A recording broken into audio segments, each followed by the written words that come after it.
Hey everyone, thanks for joining us here at the Rock and Roll Hall of Fame. I'm Andy Leach, the Senior Director of Museum and Archival Collections here at the Rock Hall in Cleveland. I'm very excited to be hosting this conversation with the legendary Mike Campbell, who was inducted into the Rock and Roll Hall of Fame in 2002 as a member of Tom Petty and the Heartbreakers. We're going to talk about this fantastic new box set, Live at the Fillmore 1997, which was co-produced by Mike. And the box set features highlights from a series of 20 shows that Tom Petty and the Heartbreakers did at the Fillmore in San Francisco in January and February of 1997. And Mike and I are going to talk about those shows. The box set is available in a few different configurations, including vinyl and CD, and we have both the 6 LP and the 3 LP versions for sale here in our museum and in our online store. And we'll have a link below if you'd like to buy one from us. And here at the Rock and Roll Hall of Fame in Cleveland, I want to mention that we have a new exhibit celebrating those shows. And the exhibit includes a guitar that Tom Petty played during the shows, some clothing he wore, original set lists from the shows, photos, posters, and much more. So please visit our museum and go to rockhall.com to get your tickets. And now I'm thrilled to introduce our special guest. Mike Campbell was a co-founder of Tom Petty and the Heartbreakers. He co-wrote many of their hits and also co-produced many of their albums. Mike has also written songs for many legendary artists, including Don Henley, including the massive hit Boys of Summer for him. He's written songs for Bob Dylan, for Stevie Nicks, and many others. He's also played on records by all kinds of legendary artists like Aretha Franklin, Roy Orbison, Johnny Cash, and many more. In 2018, Mike joined Fleetwood Mac on their world tour on lead guitar. And in 2020, he released the first album by the Dirty Knobs, one of his longtime projects. And their second record, External Combustion, which is fantastic, was released last year. And we're honored to have him here. So let's welcome out Rock and Roll Hall of Fame inductee, Mike Campbell. Hey, Mike. Hello, man. Thank you for that kind introduction. Anytime. Thanks for being here and for taking time to talk about this great box set, which is really fantastic and been a lot of fun to listen to. Well, thank you. Yeah. So tell us, maybe start with how the idea for the box set maybe first came about. Was it something that had been planned for a long time?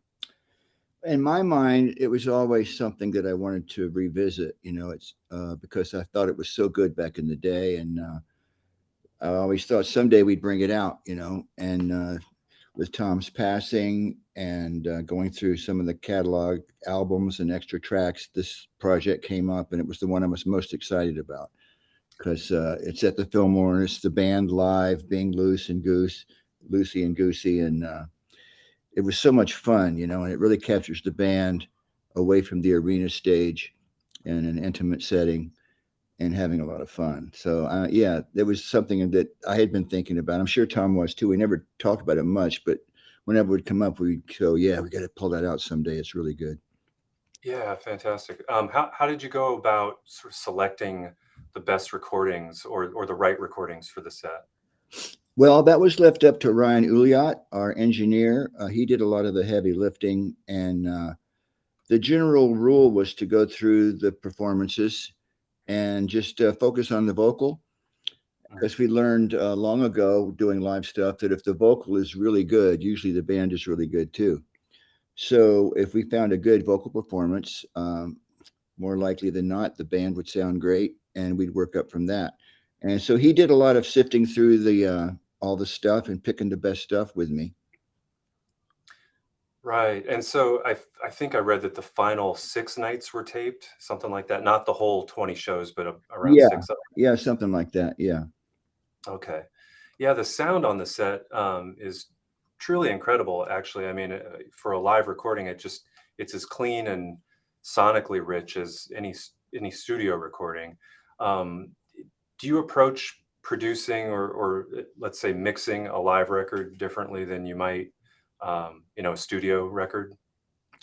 Well, most of the mixing on this record was done by the engineer Ryan. I was mostly in a yes/no role. He would send me the stuff, and I would just sign off on it. And almost always, his mixes were really good. But like I said before, you approach a recording, you want good sounds, but you also want a good performance. And like I said, if the vocal is really in the pocket and inspired, usually the band is right with it. And of course, Tom was a great singer. He was pretty consistently good. So, we just went through it that way. And of course, we had the great audience and a lot of the sound of this record has to do with the Fillmore itself. That room has great acoustics, and we were real inspired to play in there.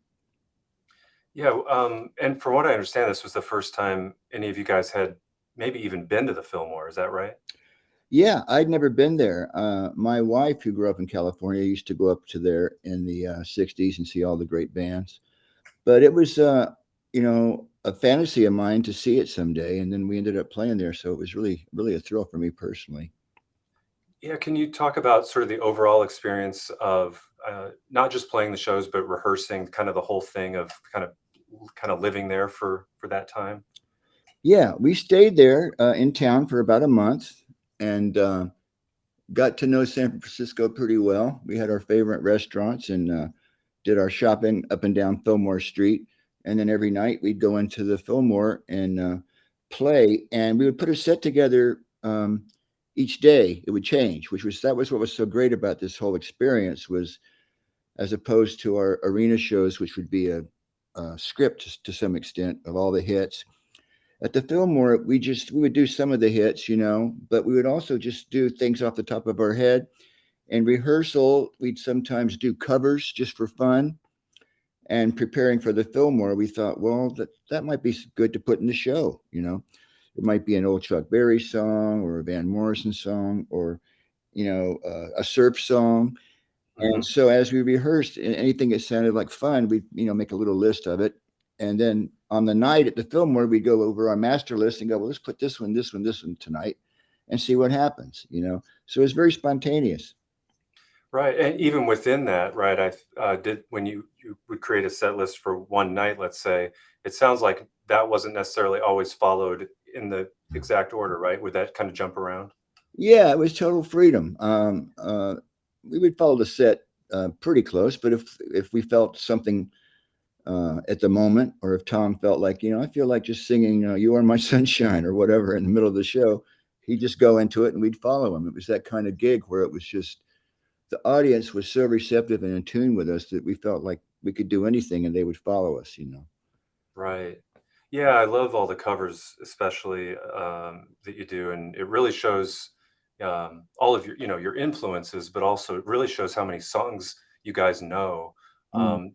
Did you all have input into some of the songs you did, or did typically Tom come up with most of them? Well, Tom and me usually would come up with the suggestions. Ben Mott would come in sometimes and go, I just heard this great Jerry Lee Lewis song, and he might show it to us. We go, oh, we'll put that in the show.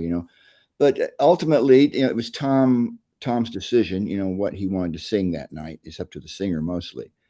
But the song choice was just, we would just pull from our past growing up, the songs that influenced us when we were learning how to play and how to be a band and revisit them, and kind of re-experience those songs and interpret them our way live at the Fillmore.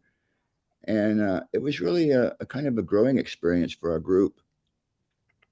Yeah, again, the covers especially really are enlightening and kind of serve as kind of a prehistory of the band in some ways. Kind of, Yeah. like you said, it shows what influenced you and your roots. You mentioned the surf instrumentals. It sounds like every night maybe you had at least one of those, right? Yeah, that was for fun. I like surf music. And it was kind of Tom's idea one day. He said, we should play Slaughter on 10th Avenue. Yeah. So I learned it. And then and it was fun, with surf music, it's an odd genre, it's got that California thing. But the cool thing about surf music is the guitar, usually a Fender guitar with a lot of reverb, is the voice in the song. That's the melody and the main instrument. So there's no vocal. It's all about the guitar. And those great old songs had great melodies. And one day I was thinking about that, and I put together a little arrangement of Goldfinger, the Right. James Bond song, and it worked great as a surf song. And so me and Ben worked out the chords, and we put that in the show one night. So that was just a little thing we did for fun, just to amuse ourselves. But typically, if we did something, we were having fun, the audience would have fun too. Right. Yeah. I mean, I would think hearing Goldfinger was a surprise for everyone. It's Yeah. incredibly cool rendition. And Slaughter on 10th Avenue also really great.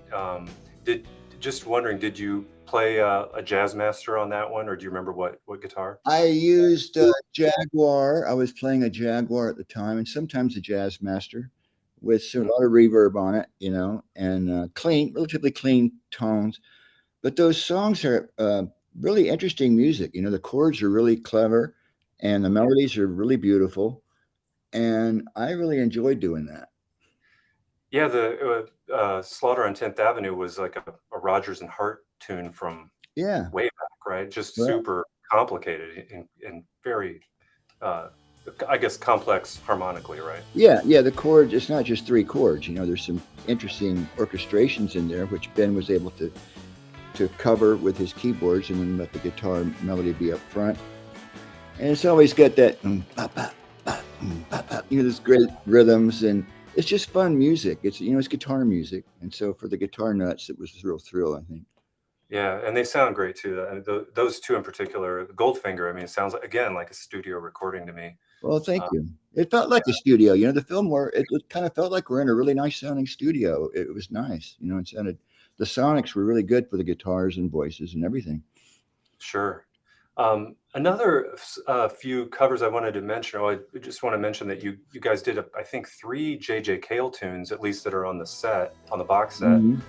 And you did some very cool wah-wah playing on a couple of those, kind of Yeah. in that J.J. Cale style.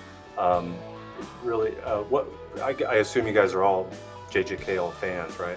Yes, I'm glad you mentioned JJ. I think he's a great American treasure that maybe didn't get his due.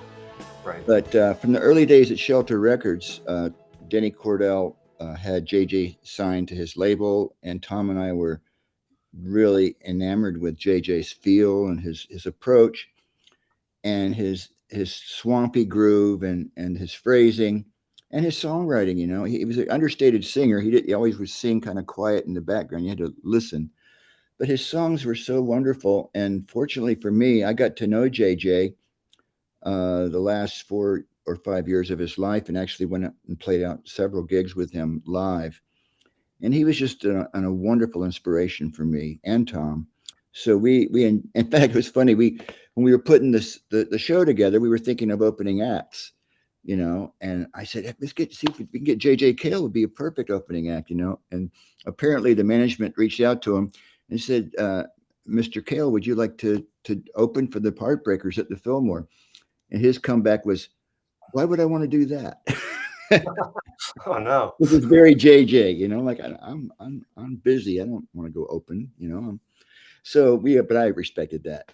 But I've always loved his music. I still put his records on. They always make me feel good. Yeah. Well, you really channel it on, especially on Crazy Mama. From what I remember, the wah wah solo is awesome. Thank you very much. Yeah. And another cover that I think ended up maybe in every night, from what I read, is "I Want You Back Again" by the Zombies, which Yeah, is that's one of my favorites. The Zombies, the 60s, and I won't go too long on this, but the 60s for Tom and I, and maybe to a lesser extent, Benmont, the 60s was our time. That's when we were growing up and learning to play and getting inspired. And it was such a renaissance. All those great bands, it happened all at that one time. The Beatles, the Stones, the Kinks, the Zombies, the Beach Boys, all that stuff was so good. But the Zombies were a really special group that Tom and I both loved. And that's a lesser known song, And it was really fun to get inside that song and learn the guitar parts. And it's got a nice kind of jazzy kind of feel to it that Peroni really nailed that. And I love doing that song every night. Really cool song. Yeah, it's cool. It's got that kind of recurring little guitar riff. Yeah, and then yeah. I don't know. And I ran into Chris Woods, I think the bass player of the Zombies in London once, and he goes, "Oh, it's so great you guys did that song. You did it a lot better than we did." I don't agree, but it was sweet of him to say that. Yeah, and Benmont's keys on that just really Yeah, Rod Argent for he sure. nailed it. Yeah. Yeah. Well, I want to talk about the original songs too, because they're pretty enlightening. They're kind of often arranged differently than the studio versions, and maybe we can talk about this. Some of them might have changed over time, as you played them live over time, and especially a lot of them get kind of stretched out with lengthy instrumental sections. I'm wondering if had that already happened in bigger venues, or do you recall that happening more so at the Fillmore? Well, both. I mean, we were doing that a little bit in the bigger shows, like with Good to Be King. We tried it in rehearsal and thought, well, this is a nice mood to let it stretch out and let Benmont and Mike play a little bit, like Tom join in on the guitar here and there, and let it, explore the boundaries of musical taste with it. But I think it points out, though, the Heartbreakers, in my opinion, were really a great jam band. We didn't jam much. Like on that song we might, but typically we would play the songs like they sound like on the records.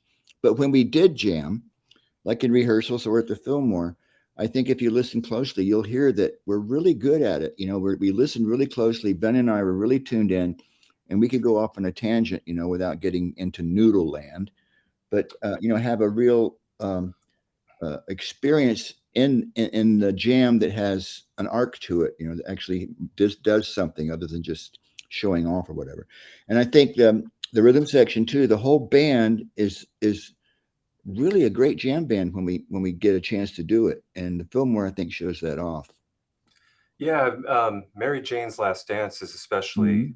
epic, and that's one I think where everyone is obviously listening to each other, and you can hear Steve really reacting to what the guitars are doing and Yeah, solos. I think that's one where you and Tom are both soloing, right? And kind of yeah, dueling. yeah, yeah. It was very spontaneous, and you got to be brave to do that and pull it off. But I think that the Heartbreakers are really good at it. Yeah. But you have to listen to each other really closely. You can't just go off on your own ego trip.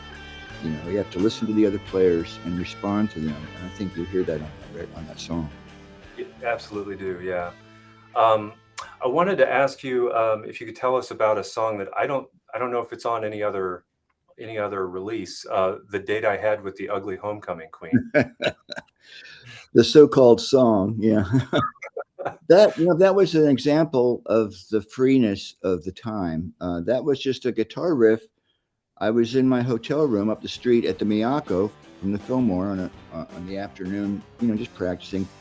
And I think I was listening to some Blind Faith maybe or something, and I thought it'd be great to have a song that had a riff in it that was intense and and could jam a little bit on it.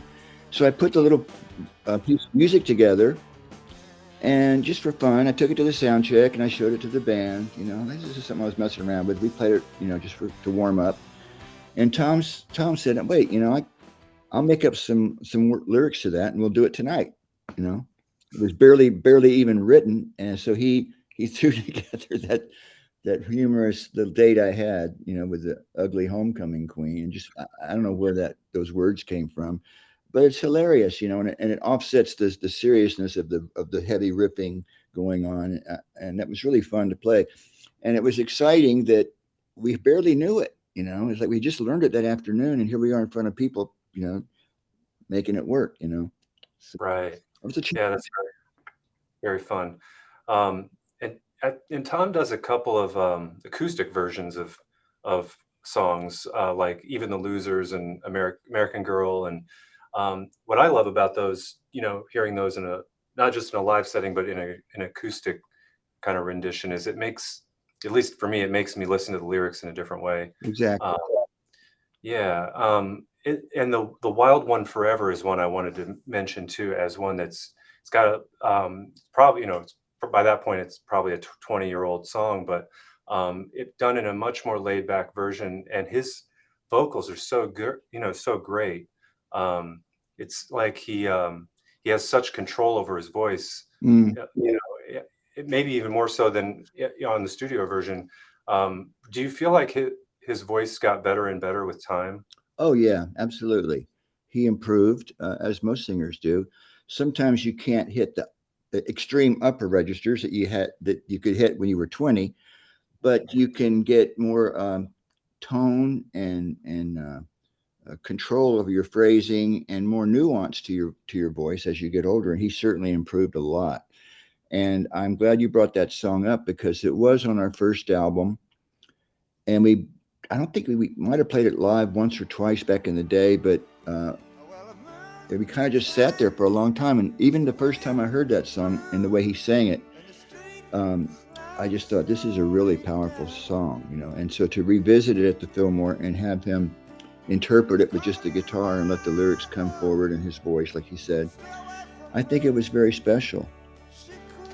Yeah, it made me go back and revisit the studio version in a new way, and I almost prefer the Fillmore version in some ways because it's just cool, so good. And I guess what's so impressive to me about his vocals is like you only get one take when you're singing it live, and you could do 50 takes in the studio, but he's pretty flawless on this Fillmore set. Yeah, Tom, maybe he was underrated as a singer. He had great pitch, and he could also sing really high when he had to. And we didn't use any vocal pitchers or any of those voice boxes that everybody uses now to put their voices in pitch.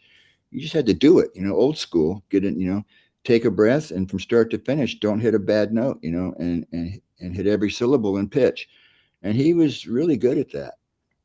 Yeah. I mean, and the set really shows off all of you guys as musicians, gives everyone a chance at some point to stretch out, and kind of everyone gets showcased in different ways. Mm-hmm. Well, and we mentioned, how Benmont had some cool extended solos, like I want to say "Call Me the Breeze" is one of them. Mm-hmm. It was great. Booker T and the MGs stuff. He's fantastic. He's brilliant. Yeah, Benmont is untouchable. And Steve's playing too, I want to say too, is just killer throughout. And Thank you. I think I read that you ended up playing songs, maybe a few songs at these shows that he had maybe never even heard before, right? Right. Yeah. Well, he was the new guy in the band. He was to the end the new guy, and it was Steve was great because when Stan left, for whatever reason that happened, you know how bands are, but Steve came in with a different sensibility, and he really had to dumb down his playing to play with us because our music is very simple. And Steve came from a world where you know jazzy, rhythmic, busy type playing, which he's really good at. But we had to really dumb him down, say no fills, just keep a steady beat from start to finish. Maybe put one little tom here, but no fancy stuff. And so he had to get into our groove, and I don't know how schooled he was on the Heartbreakers records, but he's a quick learn. He picked it up really fast. Yeah. There's a moment, I think, on Ain't No Sunshine where Tom keeps doing the I know. And then, obviously this is probably easy for Steve, but he just sort of obviously he's doing a fill and he just lands right where it needs to go. Everyone's just listening. It's great. Yeah. That's a tricky one because you don't know when it's going to stop. Like, I know. Okay, where to watch? Here. Oh, there it is. That's right. And lastly, I want to mention how great, everyone is, but the backing vocals of Howie and Scott are incredible and perfect. Yeah. Howie was a phenomenal harmony singer. That's why we got him in the band, mostly for the vocals. Yeah. And a good bass player too. And Scott, between them, we could do a lot of harmonies we couldn't do in the old days. The ones that are really stand out for me are the ones with Roger McGuinn. And obviously Tom is singing backing vocals on those too. Mm-hmm. Just those sound really pristine. Yeah, we rehearsed those a lot because we didn't want to let Roger down. But we worked out the harmonies. Spent a lot of time getting them right, and I think they did a phenomenal job. And you mentioned Roger; he's just like a hero of ours. And guitar and songwriting and the Byrds, the whole thing. And he's such a sweet guy. But we had a lot of really amazing guest artists on this run of shows, and that made it a lot more fun for us too. Yeah, I want to talk about a couple of those. I mean, and Roger, I actually got to interview him a few months ago doing one of these about the new Byrds book, and and he talked a little bit about playing on those shows and how much he loved it. And he sounds great, and of course the great John Lee Hooker. You got to play with him on a couple shows. Forget about it. Yeah. The boogeyman, the man. How did that come started about? So, yeah, that's right. How did you get him to do that? Well, that was through management. We just said, "Can we get John Lee?" We knew that he lived up there, and he had right across the street from the Fillmore. There's a little club called the Boom Boom Room. Excuse me, which is John's little club, blues bar. And we just had management reach out to him, and he came over and dressed like a secret agent man and came up there and did the boogie like nobody can do it. He invented it basically, and that was such a thrill for us because he's a huge hero. Yeah, that's Boogie Chillin' in particular is Oh, so rocking. he is the ultimate boogeyman. And you also played with Carl Perkins, right? He's not on the set, but Yeah, yeah, that was rockabilly heaven. sure. Well, from what I read, it sounds like even the audience, the band, sounds like you guys even started recognizing the same audience members, kind of coming back for repeat performances, right? Like Yeah. people wanted to see as much of this as they could. Well, the audience is interesting because we did, I don't know what, 30 nights there, and there's a lot of the same people, especially in the front row. We almost got to know them as friends by the end of the month. We see a lot of familiar faces, and they were, it was kind of an event, to come and see us at that little place. And I think a lot of the people came back for multiple times, and it just made for a lot of fun. Yeah. Well, I have the feeling a few guitar players might be watching this video, so I wonder if you could maybe recall for us, if you can, what gear you might have been using at those shows, or if that was different than what you were playing at bigger shows or what you play now. Well, I tend to use the same amps wherever I play. But what's interesting about those shows, at that time, I was using slightly bigger amps than I use now. I had a plethora of guitar amps during the film where I had a Fender Bassman, which was my mainstay. But I also had found this custom made by Custom, custom black rolled pleated amp like Creedence Clearwater used to play through. Exactly, right. So I had that next to that, and I had a foot switch so I could turn them both on or one or the other. And I think those were the only. I might have had an AC30 as well, so it was pretty loud for what compared to what I do now. But and I had a distortion, a wah-wah, like you said, and a little delay, not too many pedals. But it was mostly my sound was switching between those amps, to get different gain or different clarity. And I don't do that now. I've narrowed my sound has come down to just two little amps now, which are a little more musical and easier to control. But in the Fillmore, those amps sounded really good, I must say.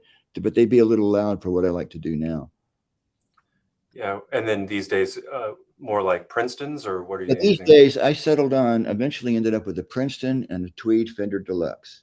Oh, And okay. those two together, that's my sound. And whether I play in a club or a big room, when I play with Fleetwood Mac, that's what I use. They put the mics on it and boom, it just Yeah. works, And I saw Neil Young do that. He played a big show that I went to at the Greek, I think, and he just had a little Fender amp. But you put a good mic on it up to the PA, all of a sudden it's a big amp, and Right. it sounds really beautiful because the tonalities are good and it's not blaring across the whole stage. It's confined so you can really control it. So that's what I do now, and I get a really good sound without having to be too loud. Sure, right. And do you remember any particular guitars you used on the Yeah, film? I used my Gold Top Les Paul quite a bit. I had a Fender Broadcaster, one of my first guitars that I used on a lot of the records was there. I had the Fender for the surf stuff. I had a Jaguar, a Jazzmaster, and an occasional Gretsch here and there, a Rickenbacker 12 string if I needed that. Yeah. The usual arsenal. Yeah. Yeah, a couple people you just recently mentioned. I think Neil Young and I think John Fogerty. I think I read they actually came to those shows. Is that right? I remember Neil coming actually to one of the shows, and he is such a huge inspiration for us. And he came back, and he was in the dressing room on the encore because we had the same manager at the time, Elliot Roberts. Mhm. And so we went off the stage to take a break before we went out for encore. And Neil was there. And I said, Neil, why don't you come out and play with us? And I was hoping he would. And he goes, I think you guys got it pretty well under control. It was just such a Sure. Neil vibe, It was such a great statement.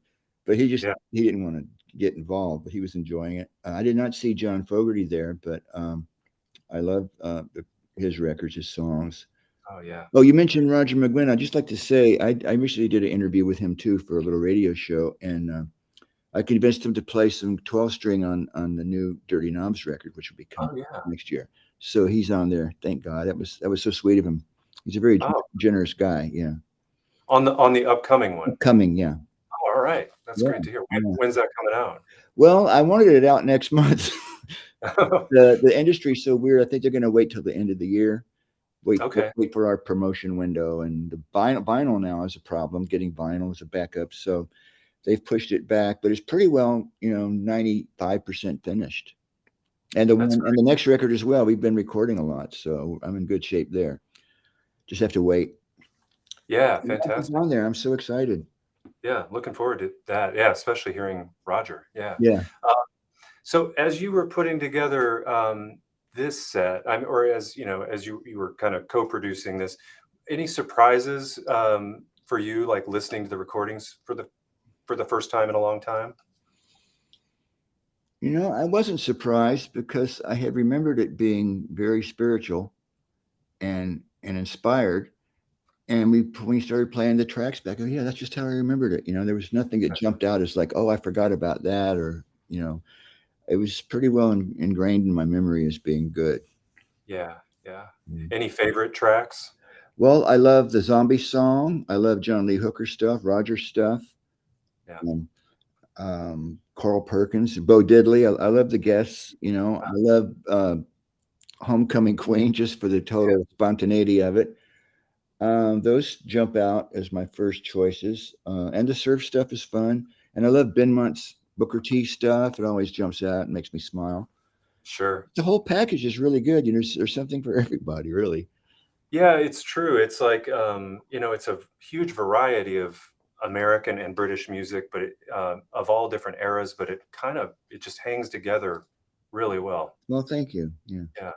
And I feel like, because you obviously made the choice back at the time to tape the last 6 nights. Was it clear at that time how special it was and that this needed to be preserved? Yeah. Yeah. We had a discussion about, we're about to wrap this up. We got to get this on tape because this is so special. And we'll probably never do this again. I mean, we did end up doing it again later on, but it wasn't as good as that first time. And so, yeah, we wanted to just get it on tape. And as it turns out, I think February 1st, which is my birthday, was one of the best nights that we got on the tape. We got a Mhm. lot of good songs from that night. So that's special for me. Yeah. Yeah, and looking back on those Fillmore shows, do you think it was any kind of a turning point of some sort, or did it have an effect on anything that came later? It did. It gave our band a chance to uh, relax and be comfortable away from the arena stage and Mhm. to get back to just like how we started out playing was not in arenas. We started out playing in little places where people are close and you can hear each other really well and you can be spontaneous. And it kind of got us tuned back into that element of being a musician. And I think that carried over, from then on. It helped the band kind of grow. Yeah, yeah. You can definitely hear it. You can feel it listening to this, and makes me wish I'd been there, but wasn't in San Francisco at the time. So, Yeah. um, yeah. Well, I want to ask you too, as we kind of wrap up. I want to, you mentioned the upcoming Dirty Knobs record. I'm glad you did. I want to say the last couple records are fabulous, and people should get those. Well, thank you. Thank you. Yeah. And it looks like you guys have some upcoming tour dates too, right? Yes, we have a short tour West Coast tour coming up in May. And last year we toured all year. It was so long and so hard. We really slogged it. We kind of burned ourselves out. But so this year we're going to be a little smarter about it and just do like a month with some, time to come home. And then later in the year we might go out to the East Coast to do the same thing. And I love playing live, and I want to keep playing live. It's essential to the growth and everything. And so yeah, May we have a West Coast tour, and I'm looking forward to it. And I love playing with this band live. We do a couple of Heartbreakers songs every night just because I feel I should, and I like to revisit them. But we have our own songs and our own vibe that I think is really unique to us, and I'm very proud of it. And I'm proud of those records. And the next record is even better, in my opinion. We just keep growing. I love writing and recording, and I'm learning how to be the dude, in the band, the leader and the decision maker. I'm getting used to that. And we're just growing and getting better. That's what we got to do. I miss my brother terribly, but I have to carry on and do my best, to carry on his integrity and legacy as my partner and friend for all those years, and also be myself, and grow my own music and carry on and like he would want me to. So I don't want to be heavy on you, but yeah, that's what the Dirty Knobs are all about, is carrying on. Yeah, exactly.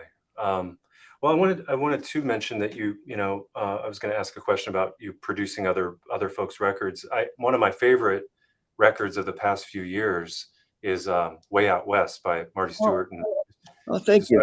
The Superlatives. It's just which you produced, and I just love that. I was just wondering if you've got any other plans for producing other folks' records in the future.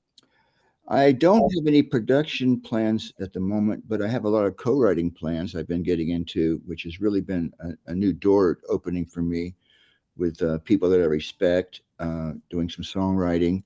The record producing right now is mostly just focused on the Dirty Knobs recordings. But I'm open to doing that down the line. I mean, I love recording. I love being in the studio.